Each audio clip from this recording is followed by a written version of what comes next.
अस्सलाम वालेकुम फ्रेंड्स, मैं हूं Menha. Welcome to my channel. तो फ्रेंड्स, आज की वीडियो में मैं आपको बताऊंगी कि आपने अपनी असाइनमेंट के अंदर रेफरेंसेस को किस तरह से लिखना है। अगर आपकी असाइनमेंट टाइप की हुई है या हैंड रिटन असाइनमेंट है, आपने अपनी असाइनमेंट उर्दू में लिखी है या इंग्लिश में लिखी है, तो हर तरह से मैं आपको बताऊँगी कि किस तरह से आपने अपनी असाइनमेंट के अंदर रेफरेंसेस इंक्लूड करने हैं।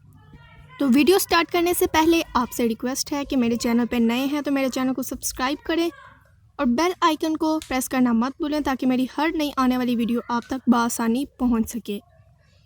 तो चलिए स्टार्ट करते हैं आज की वीडियो। तो अगर आपकी असाइनमेंट हैंड रिटन है और आपने डेटा किसी बुक से लिया है, तो फिर आपने इस स्ट्रक्चर को फॉलो करते हुए अपनी असाइनमेंट के अंदर रेफरेंसेस इंक्लूड करने हैं। सबसे पहले ऑथर लास्ट नेम आएगा जो बुक का होगा। फर्स्ट नेम फर्स्ट लेटर, जो फर्स्ट नेम होगा उसका फर्स्ट लेटर लिखना है। Then dot, comma and second author, third author. तो जिस तरह आपने फर्स्ट ऑथर का नेम लिखा है बिल्कुल same as it is second और थर्ड का लिखना है। यानी अगर किसी बुक के एक से ज़्यादा ऑथर हैं तो आपने सेम मेथड को फॉलो करते हुए उसके नेम लिखना है।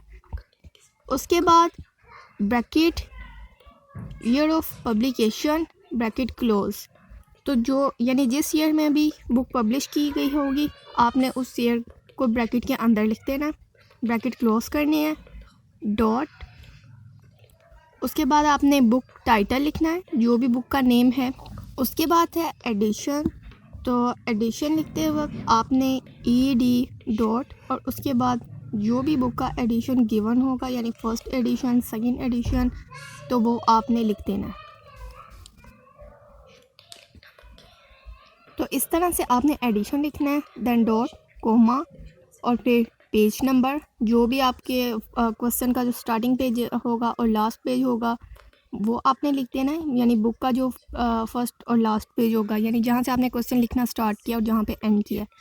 Then dot, city of publication, जिस शहर में पब्लिश की गई है बुक। देन कॉलन और पब्लिकेशन नेम, जिस पब्लिशर ने बुक पब्लिश किया उसका नेम। तो इस स्ट्रक्चर को आपने फॉलो करना है और अब मैं आपको एग्जांपल के ज़रिए बताऊंगी कि आपने किस तरह से रेफरेंस जो है वो लिखना है।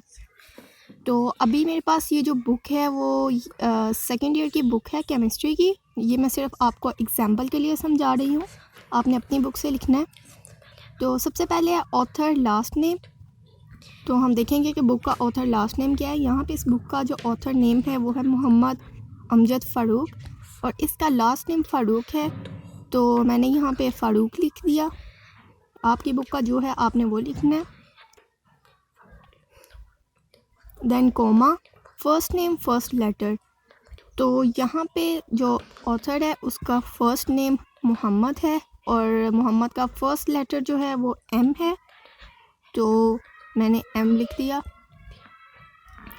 देन डॉट, कोमा और फिर एज इट इज़ अगर एक से ज़्यादा ऑथर हैं तो आपने बिल्कुल यही प्रोसीजर को फॉलो करते हुए नेम लिख लेना। उसके बाद है ईयर ऑफ पब्लिकेशन। तो आपने अपनी बुक में देखना है, जो भी ईयर गिवन होगा आपने वो लिख देना है।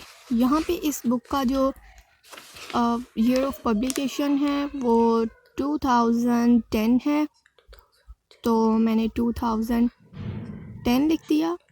आपकी बुक का जो होगा आपने वो लिखना है, ब्रैकेट्स के अंदर लिखना है। देन डॉट और बुक टाइटल, जो बुक का नेम होगा। इस बुक का नेम केमिस्ट्री सब्जेक्टिव है। उसके बाद एडिशन और पेज नंबर। एडिशन, आपकी बुक का जो भी एडिशन होगा आपने वो लिख देना है, यानी बुक के अंदर जो भी एडिशन गिवन है, फर्स्ट एडिशन, सेकंड एडिशन, तो वो आपने लिख देना है। इस बुक का जो एडिशन है ये देखें, फर्स्ट पब्लिश इन 2010, तो ये 2010 में पब्लिश की गई थी, तो मैंने 2010 लिख दिया। उसके बाद पेज नंबर आ जाएगा एंड सिटी ऑफ पब्लिकेशन है, यहाँ पे लाहौर है तो लाहौर है, पब्लिकेशन नेम है और यहाँ पे जो पब्लिकेशन नेम है वो स्कॉलर है, स्कॉलर पब्लिकेशंस, तो स्कॉलर पब्लिकेशंस लिख दिया। तो आपका जो भी बुक के नेम गिवन है आपने वही लिखने हैं। तो इस तरह से अगर आप हैंड रिटन असाइनमेंट है, बुक से आपने डेटा लिया हुआ है, तो आपने इस स्ट्रक्चर को फॉलो करते हुए अपना रेफरेंस जो है वो अपनी असाइनमेंट के अंदर लिख देना है। अब अगर हम बात करें कि अगर आपने असाइनमेंट टाइप की है और आपने जो डाटा है वो कि इंटरनेट से लिया है, यानी किसी वेबसाइट से लिया है, किसी आर्टिकल, रिसर्च पेपर, जहाँ से भी आपने लिया है, तो उसका जो रेफरेंस का स्ट्रक्चर होगा वो कुछ इस तरह से होगा। और ये बिल्कुल सेम पहले वाले स्ट्रक्चर की तरह होगा ऑलमोस्ट, यानी जो इसमें author, last name, first letter, ये बिल्कुल पहले जैसे मैंने आपको बताया बिल्कुल ऐसे ही होगा, बस नीचे से थोड़ी सी चेंजिंग होगी। यहाँ पे आपने ईयर ऑफ रिसर्च करना है, यानी जिस ईयर में रिसर्च पब्लिश की गई उस ईयर का नेम लिखना है, और वो जो रिसर्च आप यूज़ कर रहे होंगे उसमें लिखा होगा डॉक्यूमेंट में। उसके बाद dot title of the topic, जो भी रिसर्च का टाइटल होगा यहाँ से आप डाटा ले रहे हैं वो, देन डॉट लिंक। अब लिंक जब आपने वेबसाइट ओपन की होगी तो उसका जो लिंक होगा, यानी जैसे www. जो भी वेबसाइट हो का नाम और .com, .pk, इस तरह से जो भी असाइनमेंट्स आपने लिए उसका आपने लिंक दे देना है। फॉर एग्ज़ाम्पल अगर आपने अल्लामा इकबाल ओपन यूनिवर्सिटी की वेबसाइट से डाटा लिया है, यानी आप उनकी बुक्स में से कर रहे हैं, तो वहाँ पे आपने जो लिंक है वो कुछ इस तरह से दे देना है, यानी www.aiou.edu.com.pk।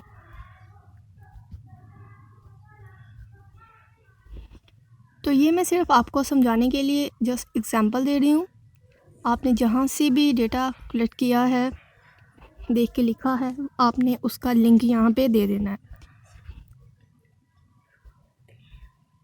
बहुत से स्टूडेंट्स ये मिस्टेक करते हैं कि वो जब असाइनमेंट टाइप करते हैं तो उसके रेफरेंस में URL लिख देते हैं, यानी इंटरनेट के ऊपर जो बार के ऊपर एड्रेस आ रहा होता है, तो आपने URL हरगिज़ नहीं लिखना, URL एक्सेप्टेबल नहीं होगा।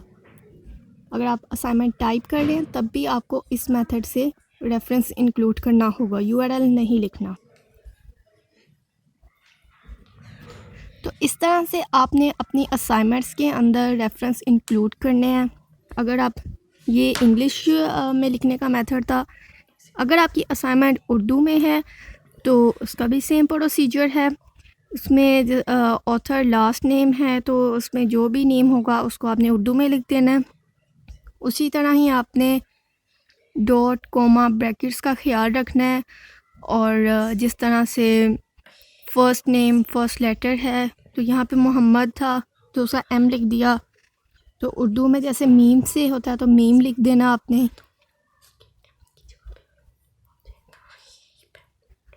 आप अपनी उर्दू की असाइनमेंट्स के अंदर इंग्लिश में भी रेफरेंस दे सकते हैं, इससे कोई इशू नहीं होगा।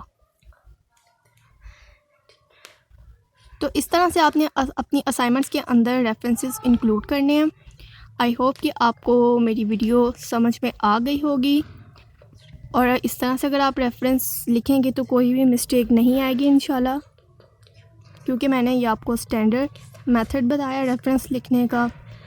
अगर आपको मेरी वीडियो पसंद आई हो तो मेरे चैनल को सब्सक्राइब करें और वीडियो को शेयर करें। अल्लाह हाफिज़।